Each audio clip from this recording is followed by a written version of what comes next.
The following was recorded in front of a live studio audience at the Studio 21 Podcast Cafe. This is the United Podcast Network.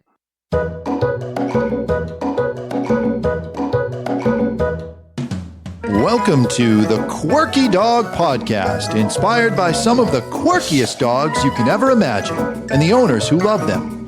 This podcast is brought to you by the quirky couple themselves, Scott and Jess Williams. Their aim is to educate and entertain. Here's Scott and Jess. Welcome, guys, and happy Wednesday. Today, we are going to talk about when to shoot your dog. There's been a lot of talk out there and a lot of controversy about shooting one's dog, and today we are going to tell you the one time that we think that maybe you should do it. But first, we're going to start with the quirky tip of the day.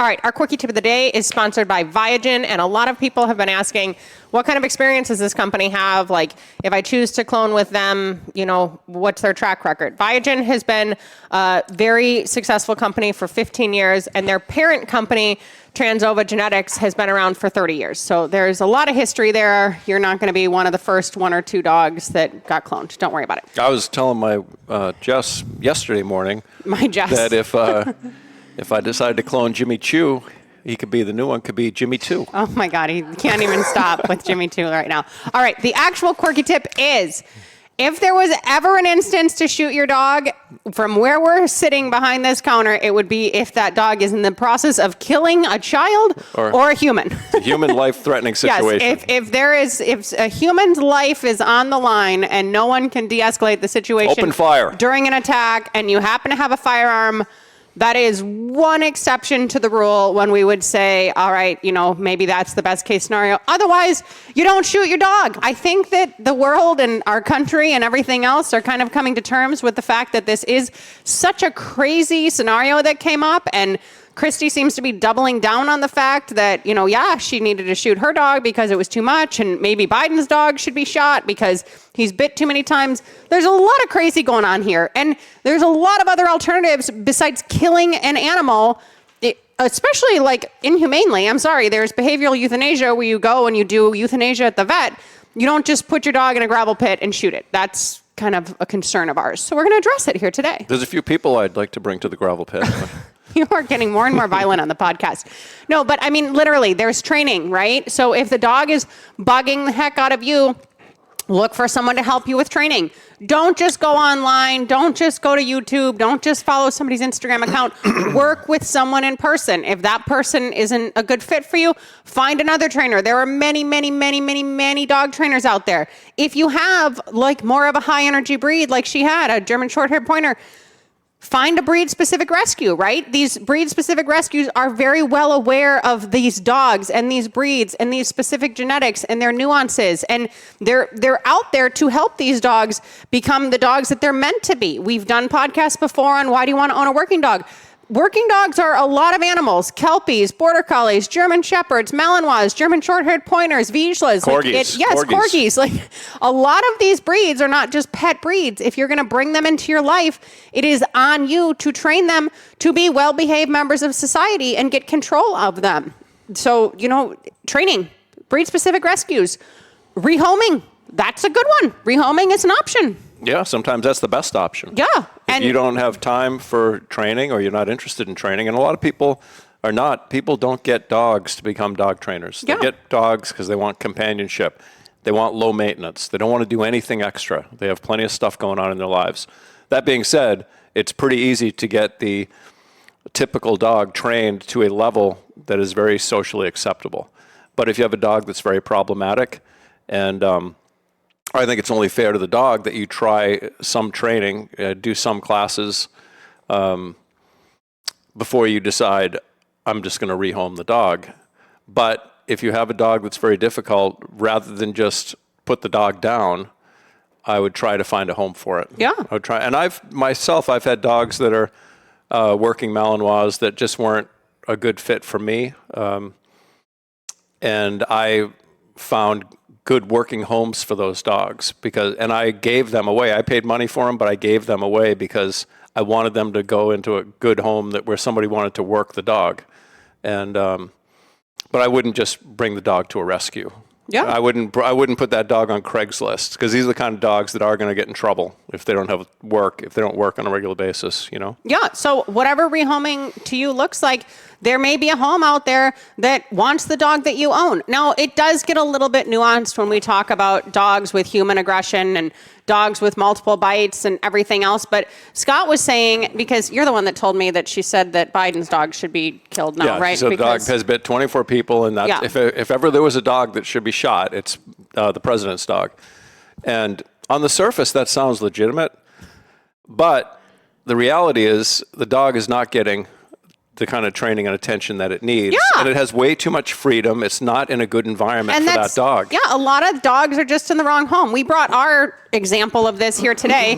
This is our dog, Max. He's, I don't know, he's probably like 17 now, honestly. And he has a history of aggression. He had a lot of lawsuits. And he had at least one that we know of. But he has several bites. The owner paid people off that the dog had bit, paid for medical bills. And then there was a legitimate lawsuit, and and we had training with this dog, and there were 2 other dogs in the house. And he called us and said, hey, we need to get rid of this dog. We don't want to put him down. Would you take the dog? And we worked out a financial deal where we were able to take the dog from him. And I have never seen any aggression out of this dog in the time we've had him. We've had the dog 10 years. Yeah, we manage him very closely. I would say that first, 6 to 8 months that we owned him, I saw one of our friends was walking in. We had an outbuilding at the time. He was walking into the outbuilding, and Max's initial response was to run and go to tag the guy. I had enough control that I just yelled, hey, and he stopped in his tracks, and he didn't think twice about it. So he definitely had that territorial aggression component that we've talked about on previous podcasts, and I think the pack mentality really amped that up. But this dog goes to the groomer. This dog is a demo dog all the time for us. He's the most neutral dog possible at classes. And this is a great example of a dog with multiple bites, at least one major lawsuit, maybe more, that excelled in another home. So rehoming is an option, even sometimes when you do have aggression. And we are not anti-behavioral euthanasia. We're not sitting here today and saying that there's never a time when dogs should get euthanized and everything else. But I think it happens a lot more frequently than it may need to at this point. And that's a whole other topic and a whole other podcast. But in our time in training together, we've had, I'd say, less than a dozen of our client dogs had behavioral euthanasia, right? I mean, it's been a very low number. Even people that we've instructed, that we've seen on consults. Maybe a half dozen. Maybe you should consider putting the dog down. Yeah, but not, a dozen per year. We're talking about a dozen over the past 15 years. Yeah. So there are options here. We need to look at these options. We need to reflect on ourselves. And I think the number one thing that I would say to Kristi personally is the dog is a reflection of you, right? So if the dog is driving you batshit crazy because of its behavior, because of all these problems that it's creating in your life and everything else, that's a time to do a little self-reflection, to look at, okay, my frustration tolerance is super low. I need to set up my life differently so this doesn't happen. Maybe I need to rehome this dog. You do not take your dog out into a gravel pit and shoot it under any circumstance unless, as we said to start with, it's actually killing a human in front of you, and that's a totally different scenario. So we need to be thoughtful about this, and this is a big topic because it's rampant all over the internet. And I think for some people, it may be giving them more of a thought process of oh, that's an option. And not even to mention, it is illegal to shoot your dog in many, many states in our country. This is not something that we are readily accepting as a society in the United States of America. Well, I think she's justifying this because she lived that farm life, and they put horses down on the farm if it breaks its leg. They do things. It's the humane thing to do, and it's quick and painless. It should be, but with dogs, it's there's very few situations like we talked about on the way here where I would say, what's the best time to shoot a dog? And I brought up on YouTube, there's several, if not a dozen, videos of police shooting dogs, very justified. I mean, there's two dogs latched onto a lady in the street that's being mauled to death. They come in and start shooting dogs immediately and save this woman's life. So, I mean, aside from that, if you can handle your dog, you take the dog to the vet, you schedule for the dog to get a shot. If he's got a lot of aggression issues, you've got repeated bites, you can't get a handle on it. And sometimes that's the best thing to do. But you do it humanely. You try to make it as painless and quick as possible. If you're out there with a .22, shooting the dog in in the arm and then the ear, and you're like, oh, that missed, and the dog's out there screaming and rolling around a gravel pit. No matter how you cut the cake, it's not a pretty scenario. It's not something that we should be even discussing in society as readily as we are right now. All right, let's go to break super quick. When we get back, we're going to unpack this a little bit more. Want to keep up with all the latest from the Quirky Dog Podcast like me and Murphy here? Then make sure you head on over to the YouTube channel and subscribe. Or if you prefer to listen to the madness, go on over to iTunes or Spotify and follow the Quirky Dog Podcast. And hey, while you're there, leave a rating and review and let them know what you think of the show. Until then, keep it quirky. Okay, so I guess the positive of this situation is that this whole topic and Kristi specifically and everything else has been met with a lot of pushback, which I'm glad about. Like, she clearly felt like it was an okay topic to write about in her book, and she felt okay sharing it with other people. She doubled down on it when she talked about, the president's dog is another dog who should be shot. Like, there has been public outrage, and rightfully so. So I guess that is good that we're all standing from that standpoint together and everything else. But there are so many options to help rehabilitate a dog, resources out there, trainers out there who could help you, other people who may want to own and love this dog. Max is one of the family. He lays on our bed every morning. He wakes me up at 5 a.m. every morning. He is like one of our family members, and we love Max. He's like the black sheep of the family. He has enhanced our life. He is not. He's not Jimmy, but he does come in after he goes potty in the morning, and he gets some bedtime with us too. But literally, you need to rack your brain through your resources. If it ends up being behavioral euthanasia, again, we support you. We understand that sometimes is an issue. That's something that you normally work out with your veterinary office and everything else. But there's humane ways to euthanize animals that don't include shooting them. You go, they get a shot, they're more comfortable, and they peacefully pass. This is why vets are licensed to do this. And unfortunately, because of the overpopulation issue with our shelters, this is happening to dogs that don't have any behavioral issues right now also. Just dogs that there's too many dogs for a specific location, and behavioral euthanasia is coming up just because of a numbers game. So there's a lot of issues here in our country and in our world, but we're going to stick with America right now since this is something that has happened in the States and is being talked about mostly in the States. But you really need to take a hard look at yourself if you hear that and you think, oh yeah, when my dog's a pain in the ass, I just want to go and take its life too. Like that, it's a weird line to cross. We need to be very thoughtful about where our headspace is. Yes there. and no. I mean, there's one thing to say it. There's another thing to do it. There's a lot of people that we're all very emotional about our dogs, and when our dogs are misbehaving, it can be very frustrating. It can be, really, it can be an ego thing where you're like, God damn it, the dog shouldn't be doing that. Or the dog pees on your rug every day, and you're like so friggin' fed up with it. But it's because you're not managing that dog properly. You're not doing X, Y, and Z to prevent that from happening. So put your energy into correcting the problem. And if you've put your energy into correcting that problem, and you can list 10 different things you've done over the past 6 months to fix a problem that is not getting better, then you might consider rehoming the dog. And I'm talking about in those 10, you've dealt with trainers, you've dealt with the vet, you've made sure there's no medical problems with the dog. If you've gone through all these things and you just can't tolerate, and that's one of the main reasons I think that people do get rid of dogs is potty training issues. But if you absolutely cannot fix this problem, then I would still say look into rehoming rather than euthanasia because the dog pees on the rug. Yeah. And on the front end, have a plan in your mind. If you're getting a puppy from a breeder, is that breeder willing to take the dog back if it doesn't work, if it's not a good fit? If it's from a rescue, what are the situations where if you can't keep the dog, does it go back to the rescue? Does the rescue readily accept the dog back? Before you bring an animal into your home, have a backup plan. And the backup plan just can't be, I'll list the dog on Craigslist and hope for the best. But, in your mind, think if for some reason this wasn't going to happen, because unfortunately everyone doesn't do their breed research as thoroughly as they should. And that is the very, very first step before you think about, well, what happens if, I can't keep this animal at some point or something happens to me, where does the animal go?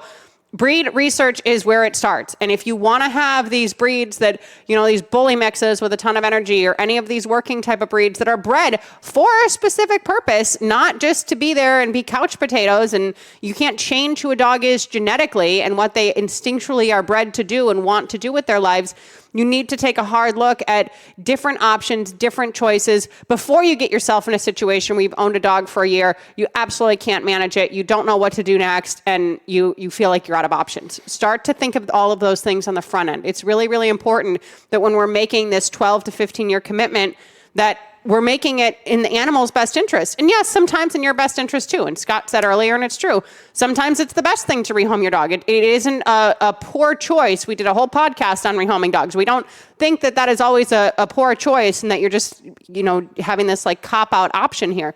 But you need to make sure that you are doing your due diligence before you're just like, oh, I'm fed up, I can't deal with it.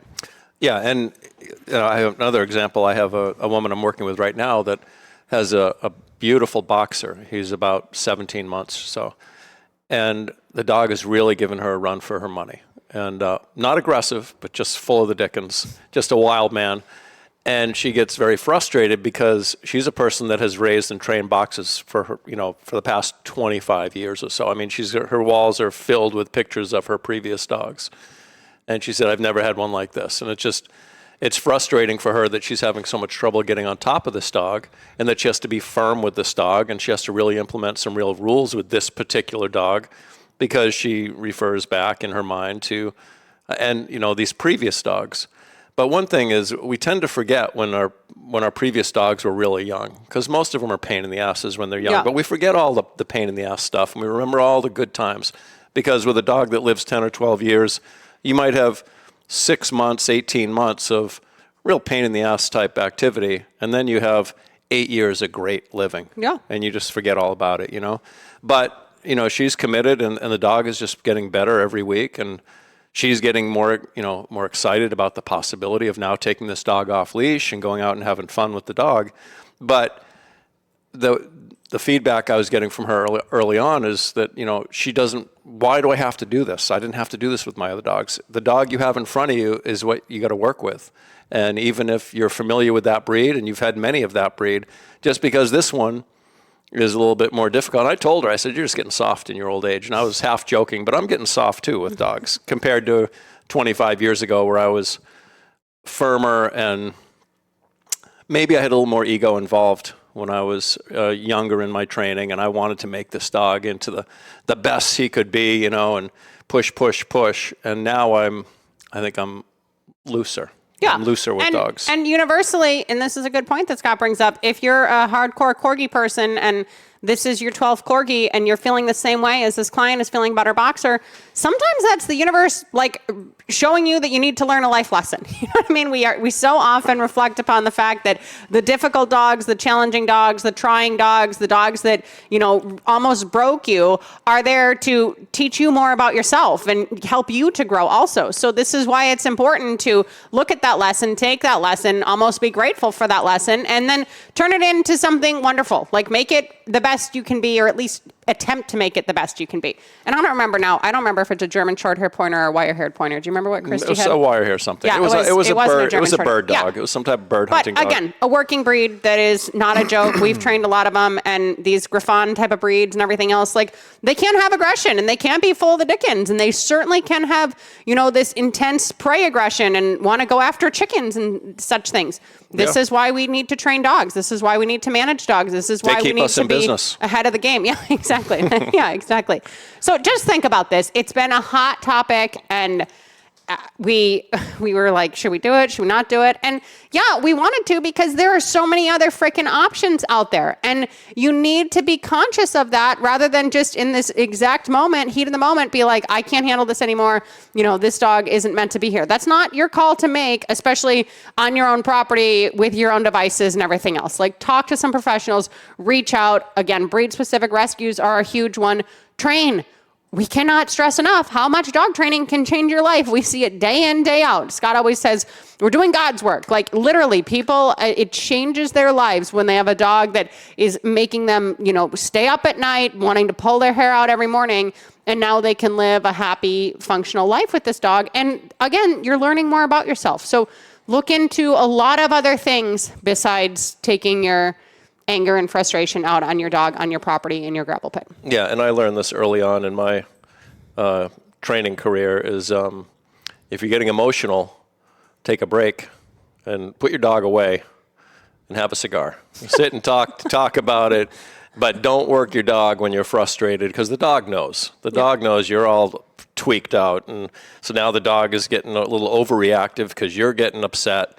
And it just doesn't go well. And it's such a great reason to train a young puppy, because if your puppy's giving you a hard time, even if you're doing a training session, you're really earnestly trying to teach the dog something, it's just not going. It's not working. It's not clicking. The dog's just being difficult, you're having trouble getting engagement, whatever it may be. Just put the dog in the crate. Take a break. Yeah. Take a breather. Just take 5. a break. Yeah, and relax. Yeah. It's a young dog, or it's an untrained dog. The dog it's not personal. The dog isn't like, okay, I'm just going to screw you. It's really not like that. Yeah, no, it's not. So, and as Scott has mentioned time and time again, just today, it's a reflection of your ego. So keep your ego in check, do the best you can for your dogs, and look into other options, you guys, please. This is crazy that we even have to discuss this in 2024. All right, thank you so much for joining us this week. Have a wonderful week with you and your dogs. We hope it's very merry and productive and wonderful. And in the meantime, keep it quirky. Thanks, guys. see ya. The views and opinions expressed by the hosts, guests, or callers of this program do not necessarily reflect the opinions of the Studio 21 Podcast Cafe, the United Podcast Network, its partners, or affiliates.